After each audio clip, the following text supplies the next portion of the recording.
Hi, we are going to talk about the transcultural nursing topic 4 session. It is contemporary issues in transcultural nursing. So we'll see what it is. So at the end of this session, you need to be able to understand to describe the transcultural aspects of pain, list transcultural issues related to the religion, spiritual and nursing. Third one, to explain the culture competence in ethical decision making.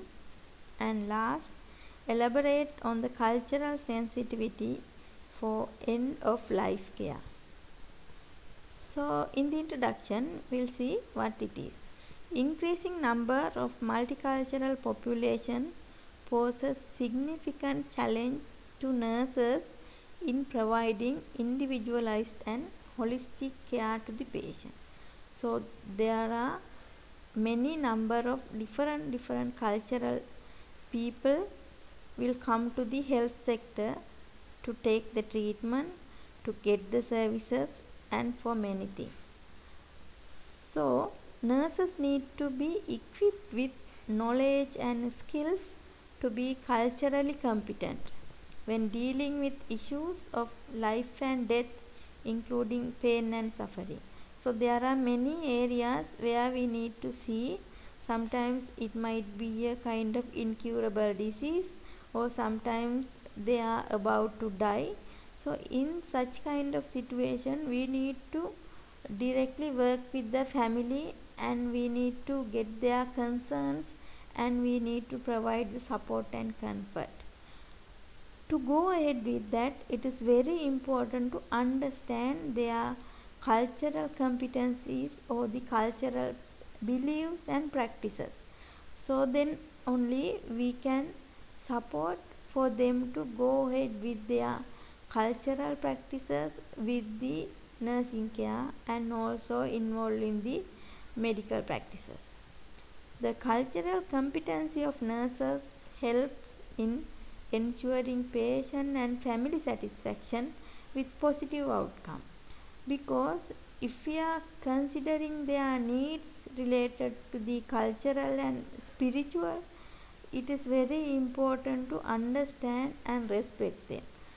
So then the family members and the patient will have satisfaction towards their care that they are going to get.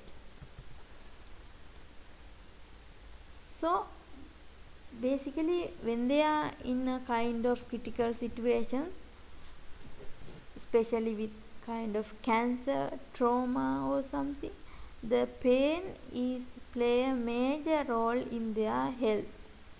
So pain is usually associated with emotional response. The two different people will experience the same kind of illness, but the pain is in a different manner. So different views between nurses and patients may result in cultural misunderstanding that may lead to negative impact on the recovery process and outcome.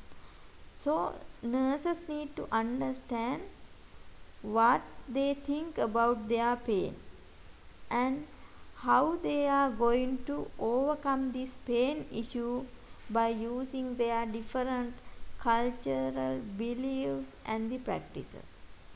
And nurses have their own perception of pain, because since they are learning about different types of pain, they will be knowing about different types of medication which relieve the pain. So they will have another idea related to the professional activity. So sometimes shout not impose on client perception, because sometimes nurses think that if they are shouting they will be in real pain, or if their facial expressions are really bad, they think they will be in a real pain. So it is not. Sometimes it differs from how this patient's pain threshold level exists. So two different people will have two different pain threshold level, and sometimes they don't want to express it by the expressions. they need to keep the pain with them without showing. Sometimes they think that is their strongness. So pain is deemed as a private experience and is influenced by many factors. This pain experiencing is influenced by many factors. Sometimes the family support, the medicine that they are going to gain, or the beliefs that towards they have in their religious activities, or the religious preachers or something. So we'll see what are the factors that affect the expression of pain. One is family.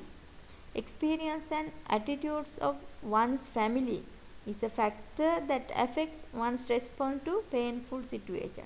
Sometimes there will be a lot of family members, they are around them, they are supporting them, and they will be helpful for each and everything.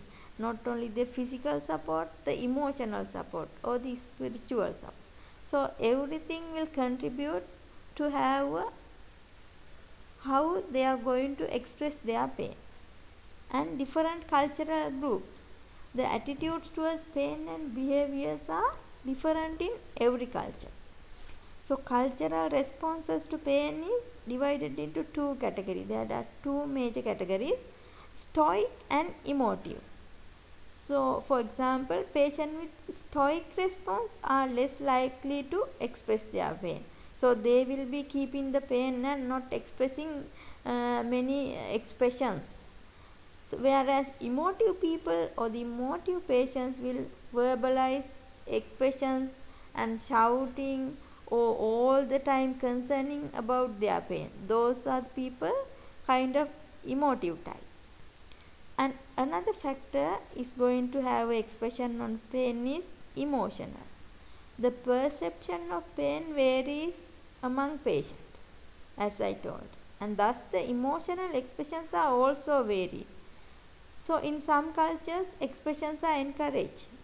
They need to show their pain, they need to shout, cry, sometimes to show their anger. It all accepted by other people. But in other cultures, emotional expression is not allowed because it is seen as a sign of weakness. They think because they are weak, mentally weak, kind of spiritually weak, that is why they have this much pain. They don't have strongness in their emotions. And the gender, normally women tend to express distress and strain related to pain more than men does, but it differs. We can't say in different cultures or the different age groups it can differ. And spirituality and religious heritage, it says the people with strong religious beliefs express their pain through religious doctrines. It is a kind of what are the things that the religious members have taught to them. So they believe that and they will have a strong acceptance of the pain or the discomfort, and they will go ahead with the religious beliefs they have taught by their religious leaders or the religious centers and so on. And age also a major factor.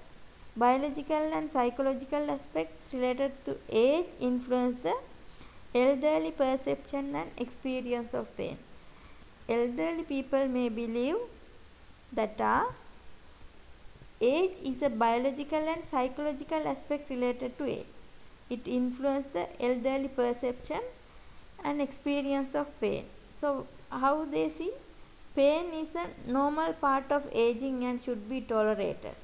So once we are going to have a kind of old age or once becoming older, so automatically there should be a different kind of pain can comes from everywhere. Might be because of the overusage, degeneration, such kind of thing. They believe that. And staff are too busy to hear complaints of their pain because they have many other priorities, not to consider about the small pain which the old age people are expressing. And pain may result in further testing and expenses. This is also very important.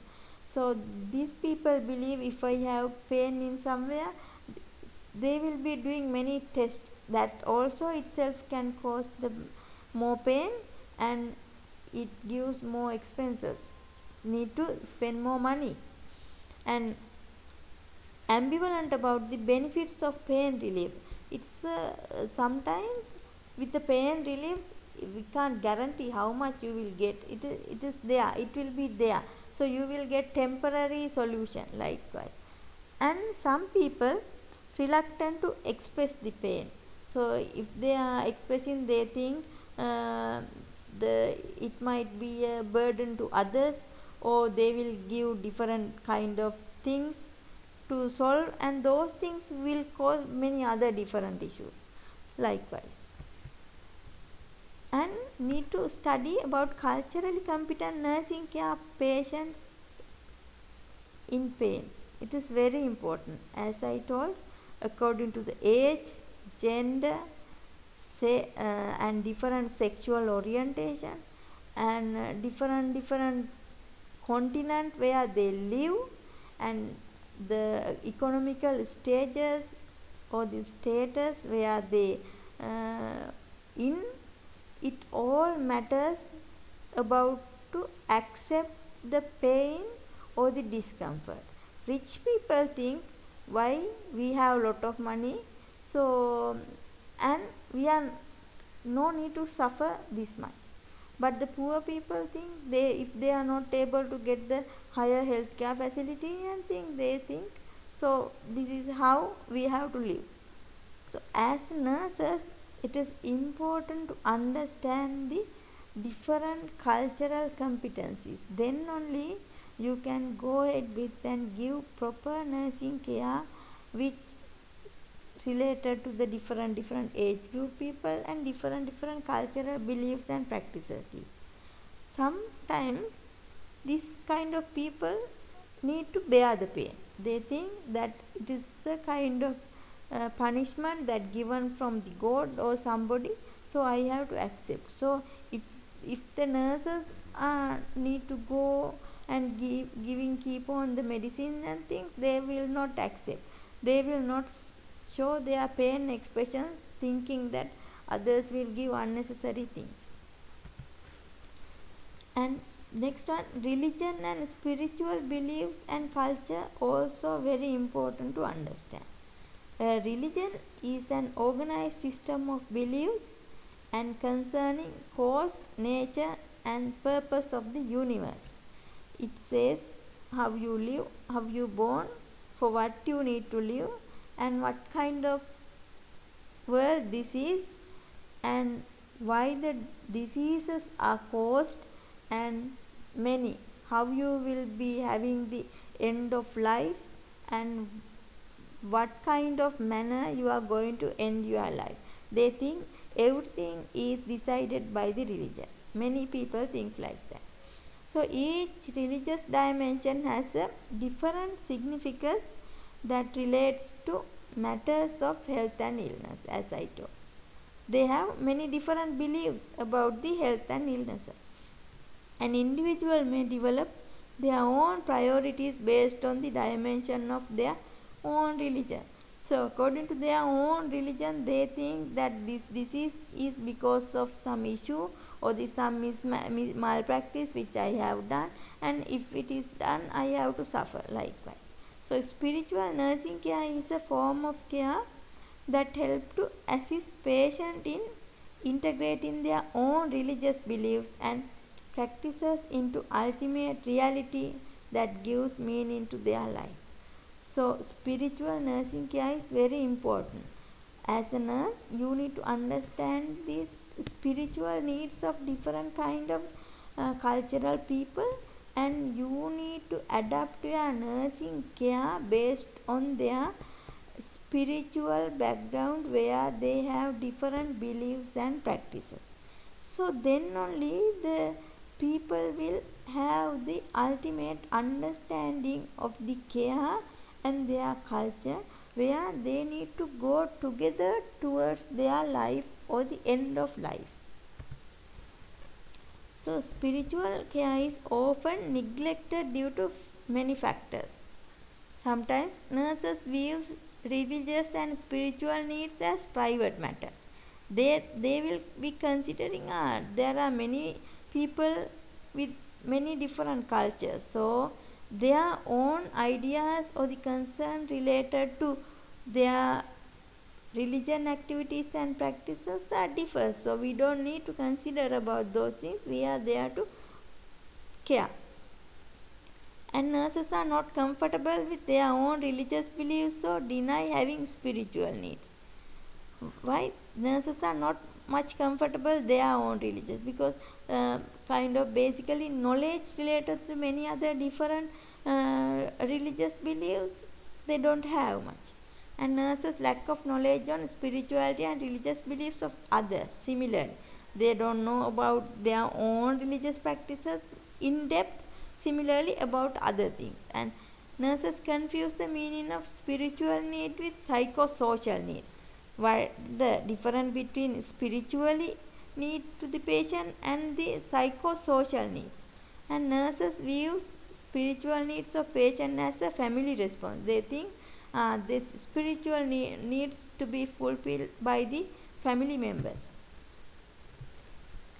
So because of that, it is very important to assess these people spiritual needs, especially when it comes to the patient.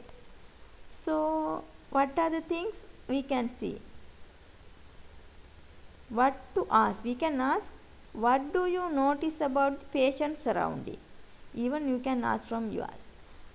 Does the patient have religious objectives? Sometimes religious books and religious items, utensils.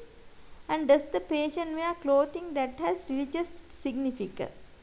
So there are many kind of uniforms or the coverings and things. Then are greeting cards religious in nature or from the patient, church, mosque or temple?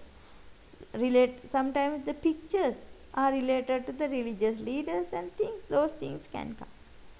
So how does the patient act in the hospital? What kind of activities that patient does, or what kind of response that the patient has. So what you can notice, does the patient pray a certain time? Does the patient request special diet like vegetarian diet? And does the patient read any religious magazines or books? When they are free or when they are in a kind of uncomfortable situation, does they read this kind of thing, or does they hear something like preachers and things? Then what does the patient says? Does the patient talk about God? Does the patient ask for a visit by religious representative, chaplain or somebody? And does the patient express anxiety or fear about pain, suffering, dying or death? All those things you can notice. And how does the person relate to others? Especially the communication and the relationship with the others. How does the patient respond to visitors? Does the religious representative visit? And next, you can notice, does the patient ask nursing staff to pray for or with him or her? Is there any religious concern that they need to accompany with the staff? And does the patient prefer to interact with others or to remain alone? What is their preferences? So similarly, this cultural competency in ethical decision making is very important. Sometimes when the patients are there in the hospital, they will be in dilemmas, ethical dilemmas, like two equally important decisions are there. So family members and healthcare workers are in a kind of strategic situation, which decision to carry out. So this is very important to apply this cultural competency to describe or have a good explanation or understanding about the dilemma, and then we can come into a conclusion with what decision that we are going ahead with. So basically the ethics of care emphasize action that promote positive relationship with full understanding of patient situation. So ethics are moral principles that govern a person's behavior or conducting an action. So when caring patient also, there are ethical principles we need to follow as professionals, as healthcare members. So under the ethics of care, nurses need to develop empathy, compassion and relationships that promote trust, growth and well-being of the patient and the family members. So this relationship is significant for patients who are unable to advocate for themselves. Sometimes this patient need the legal advices, especially to take the decisions or go ahead with their life plan or go ahead with their medical plan. The options available they need to select, but for that they need some competent person support. That is the advocacy. So in making decision about withdrawal of life support, ethics should be taken into consideration along with the current situation of patient. So what the good is, you need to consider about the current situation. What kind of outcome that the patient is going to achieve, or is this benefited for the patient long term. Likewise need to have a advocacy from the healthcare members with the family support. So beneficence and non-maleficence is important. Beneficence is doing good to the patient. Similarly, nurses and many healthcare workers, basically they work for the patient. That is for the betterment of the patient. So we give some good thing to the patient. And similarly, non-maleficence is we should not do harm. While doing good thing, we have to practice it in a proper manner, as the way we learn how the professional does it. And ethical principle focused on patient safety using evidence-based practice to promote effective interventions for better outcome. So we need to see if we are taking similar condition with two different people, so we have to see how they are going to achieve better outcome. Sometimes the previous patient, how they have experience with similar conditions and application of similar intervention, the percentage that they have achieved the good outcome and the bad outcome, and we have to see is there any worth of doing this kind of interventions or activities for this kind of patient. And autonomy is respect patient free will. We have to give clues for them to take a decision, and what the decision that the patient is going to take about their illness or the death or end of life, we need to respect. And advocacy is social justice and human right. Here in collaboration, partnership with individual, family and community, we need to go ahead with this activity. And when it comes to the end of life care, the cultural beliefs and practices are very important. Cultural beliefs and practices influence the way patients and healthcare providers think about their care and seek treatment at the end of their life.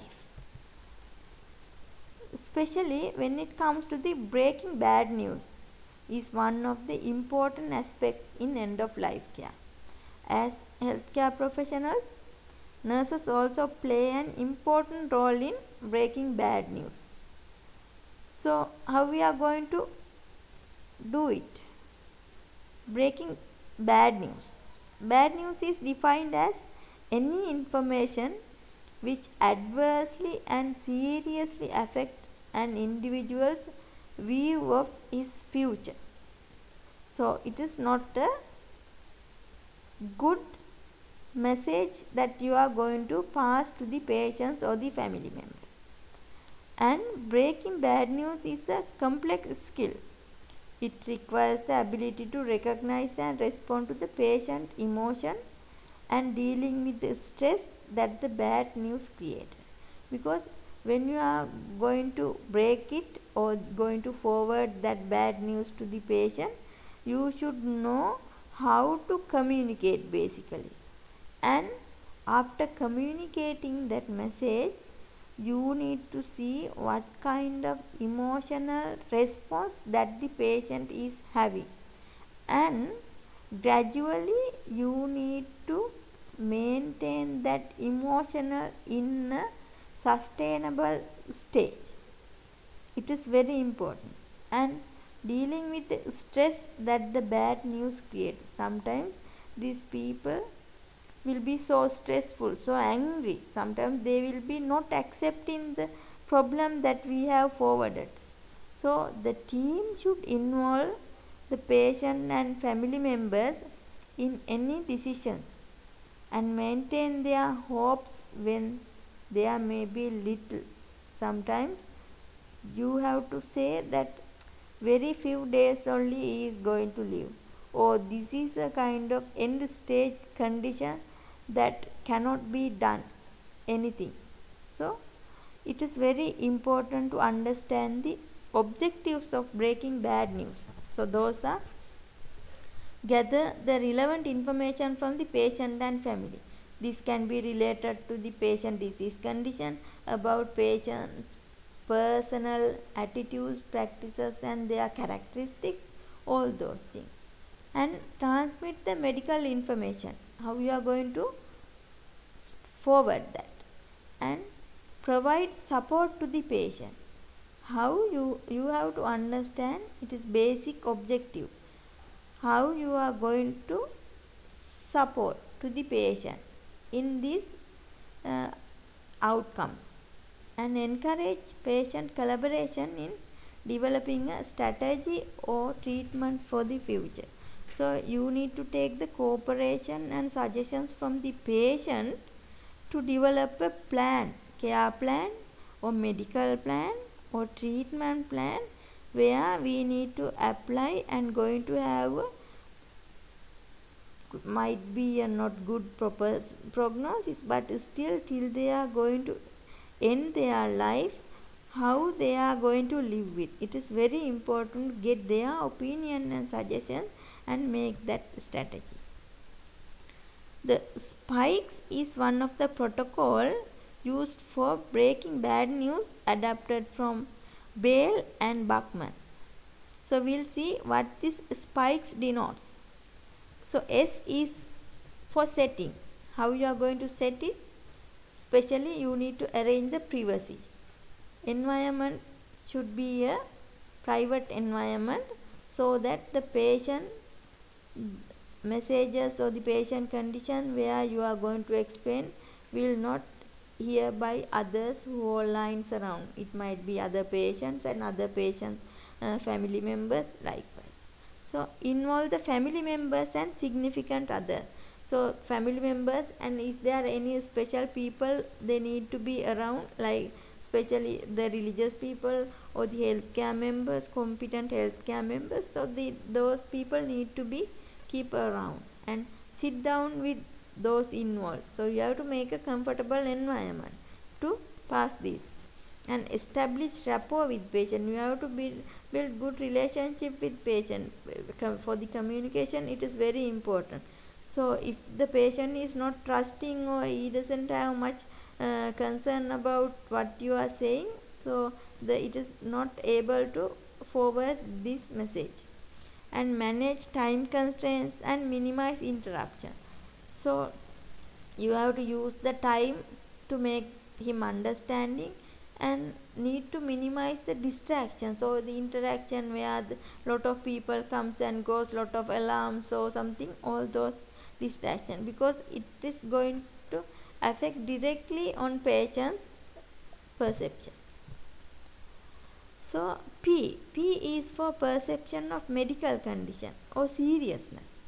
This determine what the patient has already known about the condition and what he or she suspect, and observe and listen to the patient level of comprehension and understanding, and accept his denial but not to confront. It is basically, first you have to understand as a healthcare member what this patient knows about his condition and what he thinks about that. Also, what kind of knowledge and understanding level that this patient is having. So according to that, how you are going to explain, how you are going to make the word simple, it depends. And accept his denial. Denial is refusing to believe, or he will say it is not true, this result I cannot accept, this can be somebody else's one, likewise, but still but you should not confront. It is challenge or the face-to-face argument or explanation you should not give at that particular time. So gradually only you have to give the proper explanation about the disease condition and how it has happened. And 3 is the I. I is for invitation from the patient to give information or concern. Here, ask patient if he or she wishes to know the details about his condition and treatment, especially the disease condition, how it happens. Sometimes if we are not able to explain how it happens, what has happened and what will happen in future, and what are the treatment available, what are the options, what are the things that he can select. Likewise, you can ask the information from patient and accept the patient right not to know.